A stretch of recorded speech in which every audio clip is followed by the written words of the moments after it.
friends. I'm down here at the SuperZoo Show in Las Vegas, which is the biggest show for dogs and cats and pets in the world. They have everything here. And I have run into Dr. Lisa, who is an Australian celebrity. She's been on several reality shows, and she helps people with their pets, which is amazing, and treats pets. She's a veterinarian, so it's great to be here with you. Yeah, great to meet you too. We're really excited to be in the US. We're launching our brand over here, and Americans have been amazing, so friendly. Well, this is a dog-friendly, cat-friendly group, but she has two companies here in this booth, Cat by Dr. Lisa, and more importantly, Dog by Dr. Lisa. Sorry, I'm just a dog person, but tell me what shows you were on in Sydney, and then I'm going to talk to you about some of the ailments, some of the things that we run into with our pets that might be avoidable or treatable. So the shows were Bondi Vet, although in the US they changed the names to Pet Vet Dream Team, and there was another show I did, Dr. Lisa to the Rescue. In the US you changed the name again to Rescue Me with Dr. Lisa. I don't know, you Americans, you had something special. Yeah, it's a television business. Everybody just has to put their own flavor in it. It can never be the way you want it. It's just the executives have to have a little flavor in the mix. The final say, don't they? They do. So tell me about, we're really talking about dermatology a lot here in this booth, and some of the problems that dog owners who care a lot are making. So let's get into that for a moment. So skin disease is a huge problem in dogs, in cats too, but even more so in dogs. And a lot of it stems from people not understanding how to take care of their skin. You have to realize that a dog's skin is much thinner than ours. Their skin and coat is exposed to their environment so much more than ours. We're wearing clothes, we're covered up, they're walking around really close to the ground, and they're exposed to lots of different things in their environment. And then we as their parents tend to wash them too much. We bring them into our home and onto our bed and on our lounge, which is where they belong, but we are actually damaging their skin and coat by washing them too often with poor products. Yes, and I might be guilty of that too, but my dogs have hair, they don't have fur. I have Papillons. So how often can you watch dogs with fur and with hair? So say you've got a long-haired dog like you've got, or I've got doodle rescue dogs, you should only really wash them when they go to the dog groomer.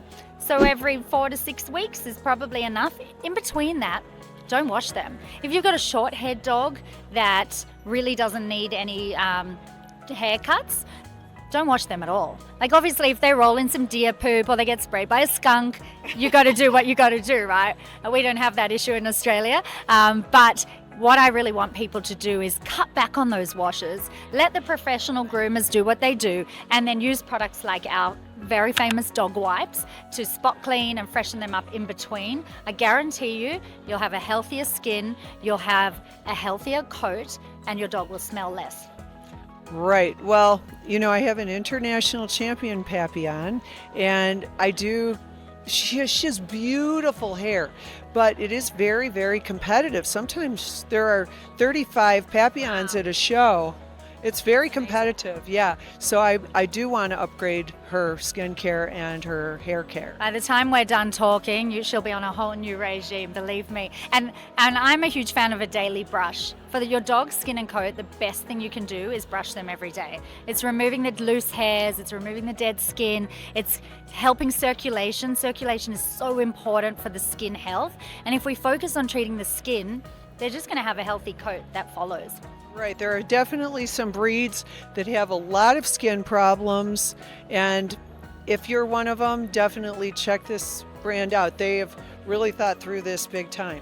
Now, you also work at an animal hospital, and so you see some terrible things and maybe some things that we could avoid. Tell me about some of the cases that you see on a regular basis. So obviously I see a lot of skin problems, which inspired me to create these products. I formulated them all myself.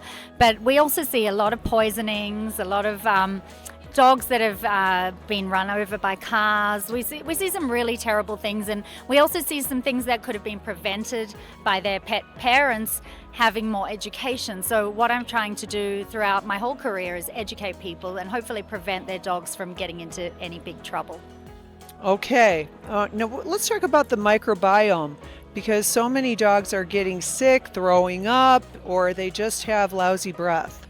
Yeah, so the microbiome is a huge thing that vets are really starting to tap into now. We're a few years behind what's happening in the human space, and I've had my own gut health issues in the past, and so I've had first-hand experience of what a change in the microbiome can do. That gut-brain axis, I mean, it's powerful. So in the veterinary space, we're really starting to touch on that. We've got some products here that have got a prebiotic, postbiotic and paraprobiotic blend, really focusing on the gut health. And with our pets, it's all about feeding them a good quality diet. So many options out there, and there's so many of those options are good. There's a lot of controversy, what's good and what's bad, and I kind of sit in a very neutral space with that. As long as we're focusing on quality ingredients and really focusing on preventative care, that's the best thing we can do.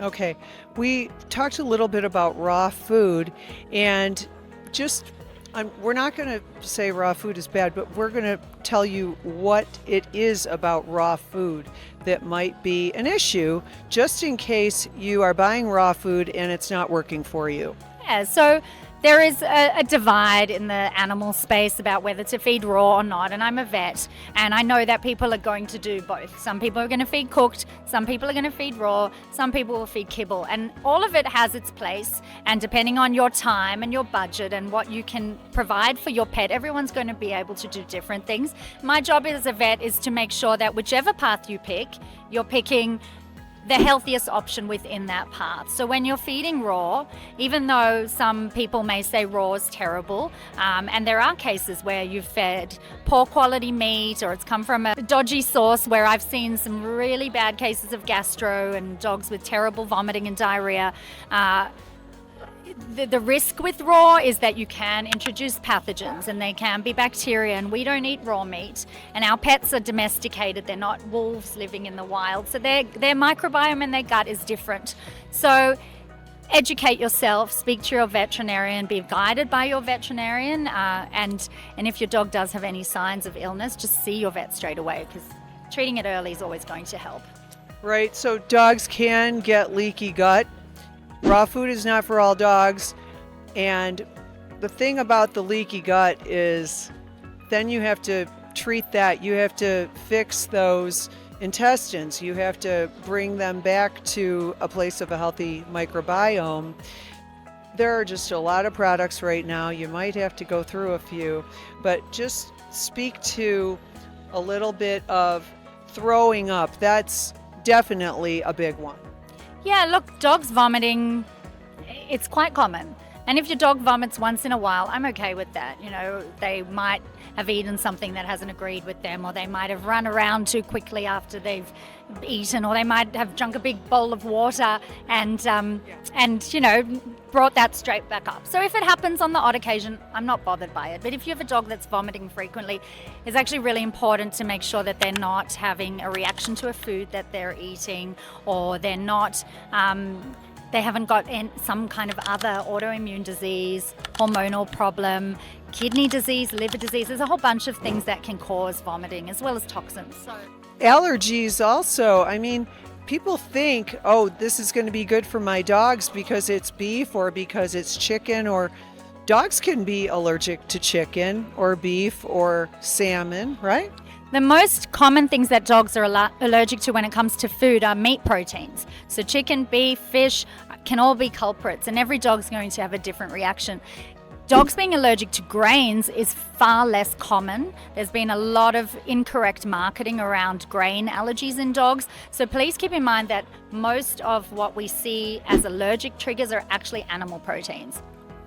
Okay, so when you see grain-free, not necessarily the best.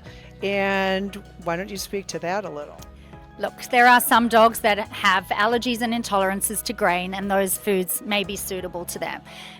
The problem is that some of the grain-free diets may be using a different product to substitute what would otherwise be a grain, and those other products can cause issues for the dog. So it's important that if your dog does have a true grain intolerance or allergy, which needs to be diagnosed by your vet, then they're fed a good quality grain-free diet. But every dog that's out there that is not allergic has no need to be on a grain-free diet. Okay, so just because the package says it's healthy, it might not be healthy for your dog. So always keep an eye out. Exactly, and that's what it's about. It's about focusing on your dog as an individual, just like we focus on ourselves. You might find one food triggers you and another one is fine. It's the same for our pets. So it's not a one-size-fits-all situation here. Right, your pet is unique. I know you know that already, but yes, their diet, their microbiome even. So Dr. Lisa, thank you so much. Dr. Lisa Chimes, famous Australian doctor that everyone knows, but I don't think this is the last time I'm going to be seeing Dr. Lisa. So I just want to thank you for doing this today and for coming to America and showing us what you have. Amazing. Thank you. It has been so lovely to meet Americans. You guys are so friendly out here. We always thought the Aussies were the friendly people, but I'm really impressed. All right. Well, you know what? You get what you give in this life. So always give a smile and you'll find out if people are friendly or not. But thank you so much, Lisa. And hey, people, suffering is optional for your pets too. Make sure they don't suffer. It's up to you. Life is what you make it.